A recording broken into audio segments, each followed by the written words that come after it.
It began when we realized animals could carry us from one place to another.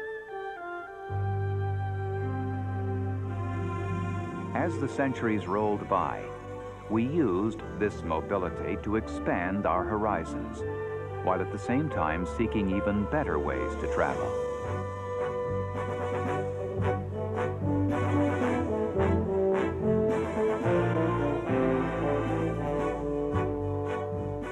We harnessed the power of steam and began to replace animals with engines. But it was not until the development of the internal combustion engine and the discovery of pools of oil deep in the earth that we were able to achieve a basic improvement in individual transport. In 1886, two vehicles were unveiled only months apart by German engineers Karl Benz and Gottlieb Daimler. The automobile was born.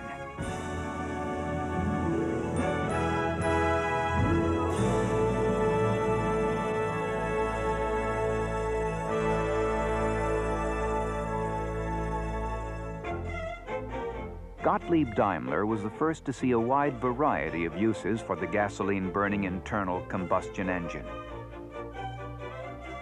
He tried it first in a motorcycle, and when that was a success, he was ready to install his engine in a carriage. At the same time, Karl Benz, working only 60 miles away, was developing his own vehicle.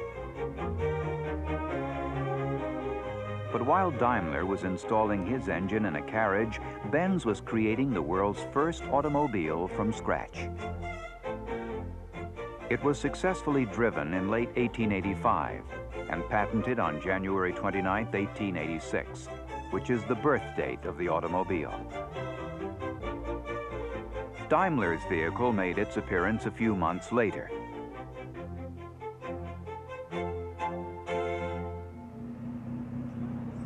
Production spread from Germany to France, Italy, and England. And to help establish the practicality of the automobile, races were held over the roads of the continent.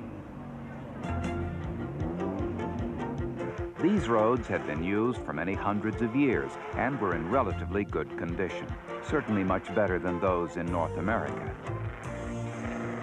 The races attracted great numbers of spectators, anxious to get their first look at the vehicles that would change their lives. But the automobile in Europe was still, to a great extent, a plaything for the wealthy, and would continue to be so until well into the 20th century. In the meantime, the automobile was taking quite a different road in the United States, where the introduction of the car came about through an 1888 agreement between Daimler and piano manufacturer William Steinway.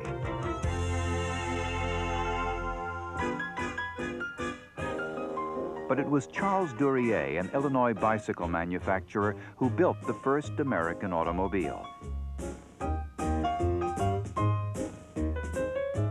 It made its appearance on September 20th, 1893. 2 years later, he and his brother Frank established the first American company to manufacture automobiles. In 1896, a rather primitive vehicle appeared, one of the hundreds of home-built cars of the time. This one was made by an obscure Detroit Electric Company engineer named Henry Ford. Another of the many experimenting with cars was Ransom Olds, a Michigan engine manufacturer who understood the potential of the automobile. When a fire destroyed his Detroit factory in 1901, the only vehicle to survive was a curved dash model. By using it as a prototype and subcontracting work to local shops, Olds was able to produce 425 cars that year. A car designed not for the wealthy, but for everyone, the curved dash Oldsmobile was a light, sturdy, economical vehicle adapted to the harsh American road conditions. Olds also realized that producing a car was only half the battle. It was just as important to publicize it, which he did successfully.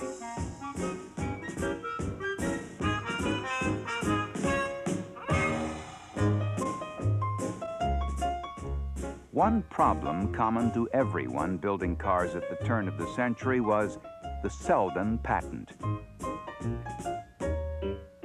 George V. Selden was a patent attorney who actually invented nothing. But in 1895, he was awarded a patent on all gasoline-powered vehicles. As a result, the manufacture and sale of any automobile without paying royalties to Selden was illegal. But if the Selden monopoly cut into the profits of manufacturers, it did not seem to dampen their enthusiasm, as more and more cars were built. Everyone was anxious to prove the worth of his vehicle and its ability to endure the rigors of long-distance travel. In 1901, Roy Chapin covered the 820 miles from Detroit to New York in 8 days. 2 years later, the first transcontinental trip was completed in 64 days. These and many other endurance runs provided millions with their first glimpse of an automobile. Spurred on by these long-distance feats, car owners were attracted to the idea of the auto tour, and they set off in groups to explore the country.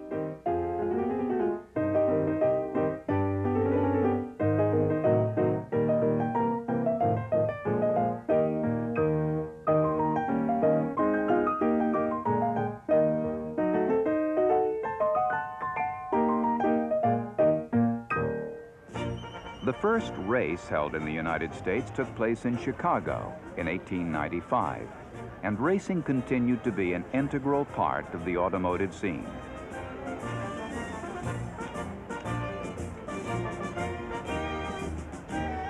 The excitement of competition helped promote the car and gave many the urge to get behind the wheel themselves. A major change, however, did take place in racing as closed courses began to replace public roads and point-to-point races. Spectators were now able to watch an event from beginning to end. The Indianapolis Motor Speedway opened on August 19, 1909, and 1911 saw the birth of an American sporting institution as the first Indianapolis 500 was run. In 1911, Henry Ford won a final court victory over the Selden monopoly and could turn his full attention to building the car that would alter the face of the nation, the Model T. More than 15 million were built between 1908 and 1926. To keep up with demand, Ford refined the idea of the assembly line, and the company was soon turning out cars at the rate of 1,000 a day. By 1926, 2/3 of all cars on the road were Model Ts. It was truly a car for all the people. The Model T also found a place in the movies that were then capturing the public's imagination. The two industries had been developed at about the same time and seemed to share a common appeal. Hollywood was quick to discover the thrill of the chase as the automobile became an important part of the screen's comedy antics.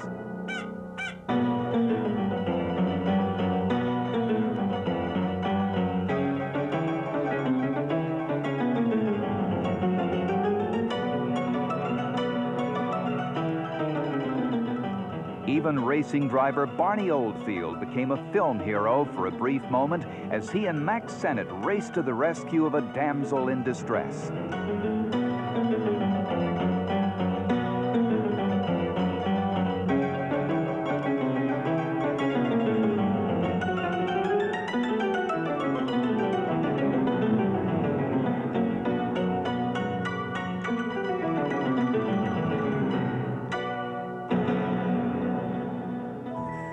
The automobile as we know it today was beginning to take shape. Hand cranking had been eliminated in 1912 with the introduction of the electric starter. Heaters and windshield wipers became standard equipment, and the closed car was replacing open models. As the 1920s began, the population in the United States edged past 100 million, began, there were 8 million cars wending their way through urban traffic jams.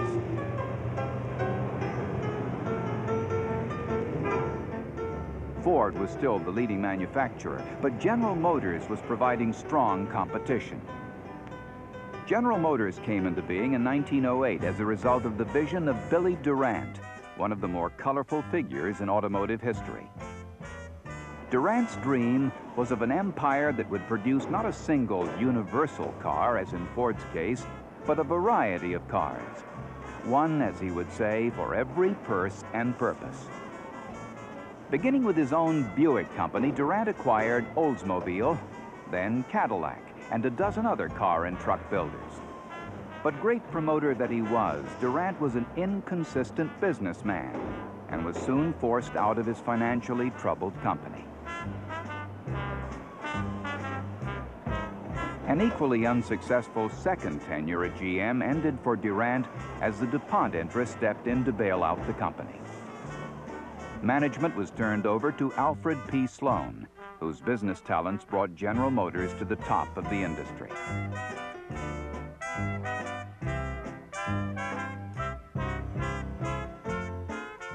Walter Chrysler had left the Buick division of General Motors in 1919. He admired Sloan's organizational genius and became convinced that General Motors' approach was the right one. Chrysler unveiled his own car in 1924, and with the acquisition of Dodge in 1928, was able to offer the range of cars he felt to be necessary if a company was to survive the changing tastes of the buyer. The last of the major American companies was in place. As the decade rolled on, cars were improving, as were the bad road conditions still found in many parts of the country. The federal government made one of its goals the establishment of a nationwide system of highways, and throughout the country, construction crews turned dirt roads into gravel, asphalt, or concrete ribbons.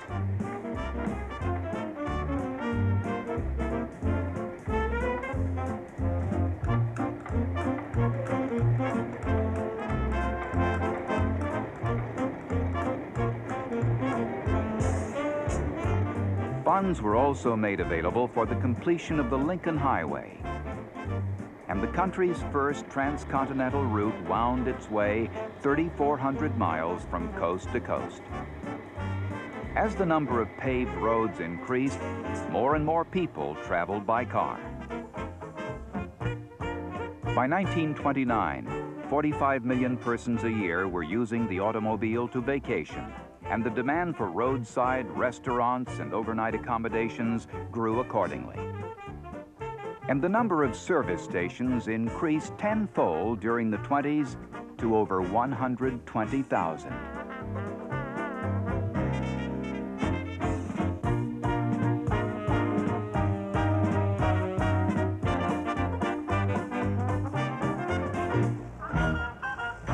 Nowhere was the impact of the automobile as dramatic as in Los Angeles, the city built around the car.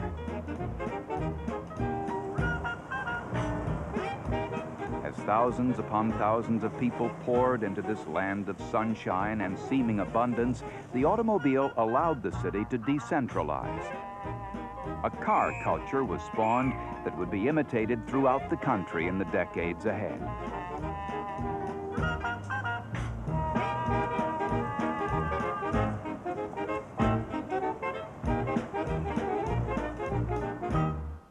Even as the automobile was establishing itself as an indispensable part of everyday life, it was also a symbol of affluence. American luxury cars competed with European imports for the attention of the upper-class buyer. The 1930s, however, would be remembered not for the occasional signs of opulence, but for the depression that gripped the country.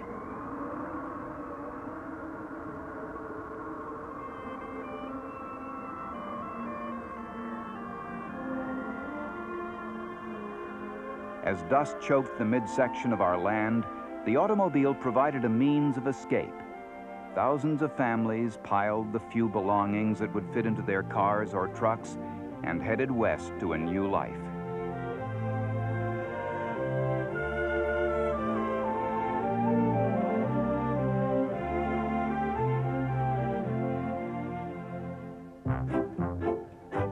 the 30s, cars outnumbered both telephones and bathtubs in the United States, leading humorist Will Rogers to observe that we are the first nation in the history of the world to go to the poorhouse in an automobile.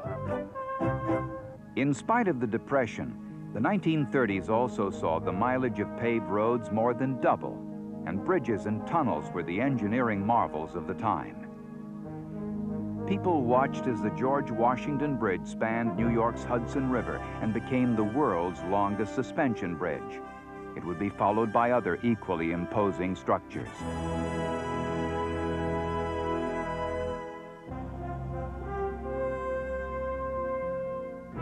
The decade came to a close on a high note with the opening of the 1939 World's Fair. The automobile industry was well represented at the fair as it showed off the advances cars had made in the 30s.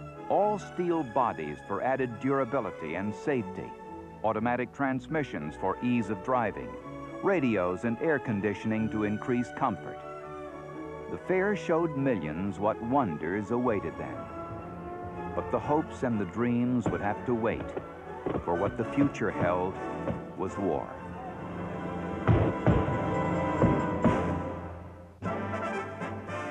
With the conflict already sweeping across Europe, we prepared for our inevitable involvement. When we did enter the conflict, automobile production ceased entirely as materials of war flowed off our assembly lines.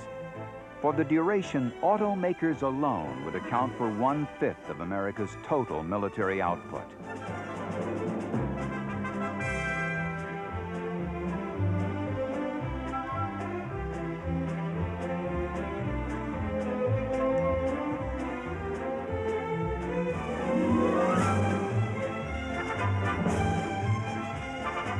When the troops came home, they were eager to find for themselves and their families a piece of the American dream for which they had fought. Among the returning servicemen was William Levitt, who had ideas about how to improve our standard of living. He would use an assembly line approach to mass produce affordable housing.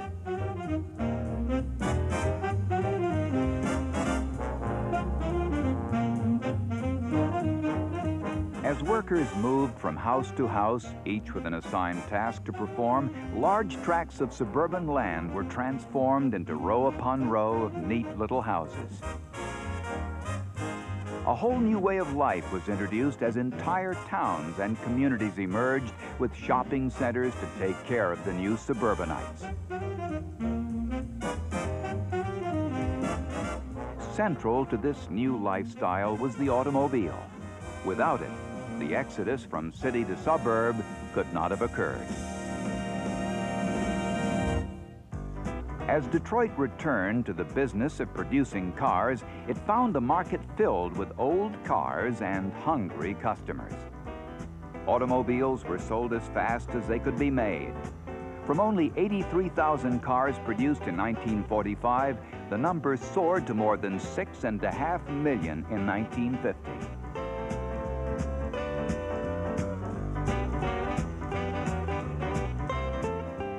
The automobile had appealed to the young of every generation, and so it was in the 50s as they personalized their cars, haunted drive-ins, and drag raced at the drop of a hat.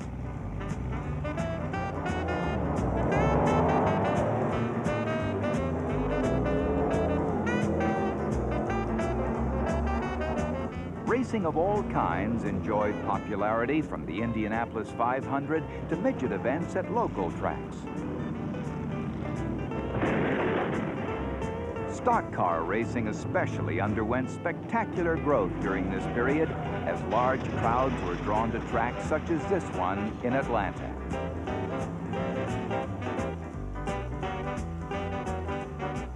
But power was not the only thing that attracted buyers. Manufacturers turned to radical styling changes, chrome and gadgetry to win their share of the market. It was a far cry from the basic black one-model approach of Henry Ford. but a natural enough progression in the stylistic evolution of the automobile in the decades since the 1920s.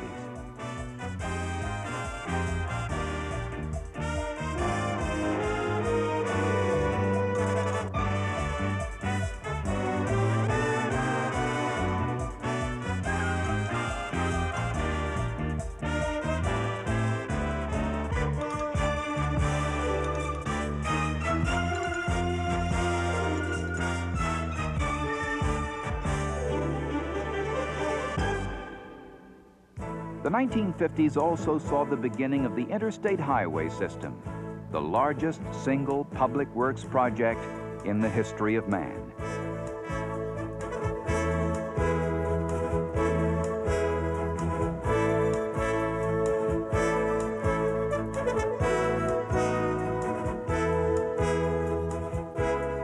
Now, 3 decades later, the system's 42,500 miles is virtually complete at a cost of over $100 billion. The impact of the interstate highway network has been enormous. As arteries reached into every corner of the nation, trucks replaced trains as the primary carrier of our goods. Cities were bypassed, and where highways met, new communities sprang up. Roadside services proliferated, and at highway entrances and exits, businesses took root.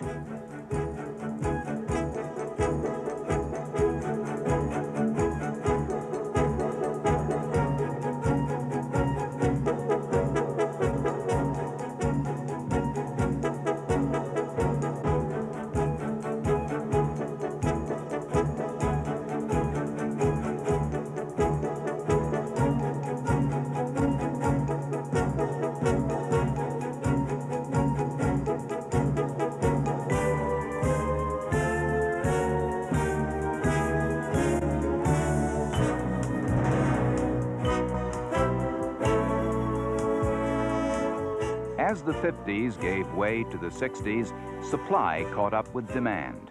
Sensibility and practicality returned to styling. And auto companies began turning out a wider variety of cars in an effort to meet the needs of a new phenomenon, the multi-car family.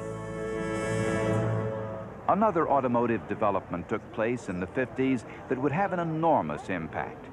The few cars imported from Europe were solidly engineered luxury cars. Now, among these few imports was an odd-looking car from Germany, a car that didn't even have its engine where it was supposed to be. At the beginning, the Volkswagen didn't make much of an impression. In fact, it is said that when the first Beetle arrived in the United States in January of 1949, a few customs officials had to be convinced that it was a car. Only 2 were sold that first year. The company successfully urged consumers to think small. And starting in the mid-50s, Volkswagen sales increased dramatically. Early Beetle owners enjoyed a camaraderie, honking their horns in greeting as they passed each other. By the late 1960s, more than 400,000 Beetles a year were being sold in the United States. And in 1972, the Beetle broke the record held by the Model T as the world's most produced car. Detroit took heed of the first real threat to its continued dominance by moving belatedly and somewhat reluctantly into the production of economical compact cars. But the problems faced by American manufacturers continued to mount.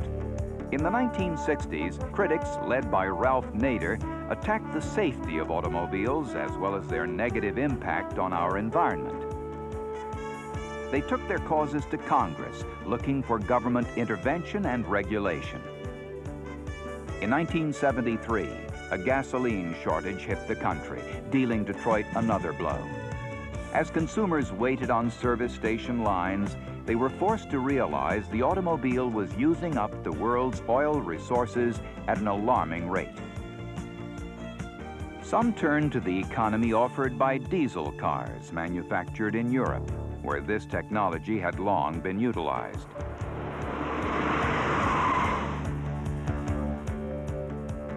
But for most economy-minded car buyers, the answer was to be found in Japanese imports. These cars increased American awareness of the quality workmanship in many of the foreign products and further eroded Detroit's preeminence. How serious was the effect of overseas production on the American industry?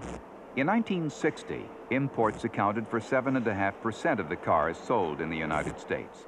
In 1970, their market share was 15%, and by 1980, it was 27%.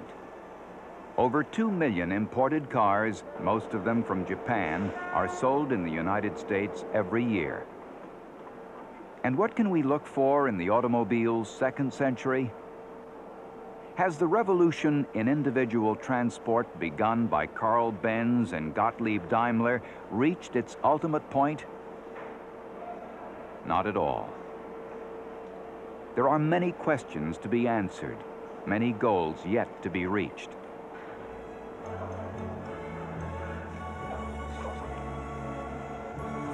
Manufacturers around the world are utilizing computerization to improve engineering and design.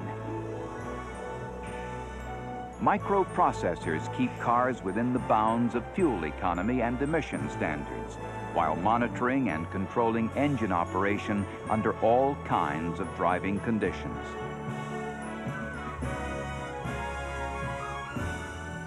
After centuries of trying, after 100 years of the automobile, we continue to seek still better, safer ways to get from place to place.